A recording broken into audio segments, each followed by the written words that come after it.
Okay guys, well here's another Dynodaze custom Welly cooler install on this Golf. As you can see, looking very sexual. You can Golf, mate, it's Golf R. Golf R then, Golf R. Richard. R. Yeah, like that, that's it. R, Golf R. But it does look very good. Richard, what have you got to say about this one? I know you had a little bit of a complaint that somebody had broke some sensors.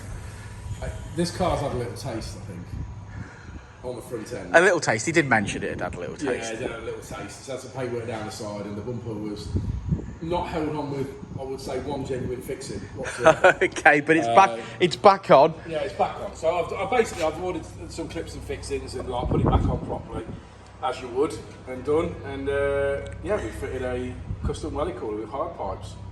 It's not our first rodeo with these, but No, it's not. unfortunately, with the Golf R, you have to remake the crash bar. So it's you have to modify the crash bar, and then you obviously have to add some pieces into it and do whatever. So it's a little bit more complicated than the normal one, but nevertheless.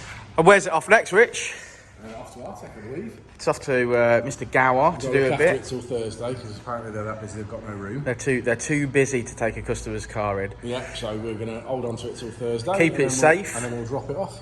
Yeah, I believe it's getting worn up, blasted, and having the injectors cleaned before Nicky Gower gets it on the dyno for mapping. Lovely, sounds great. It's in the safest hands because it's a Golf.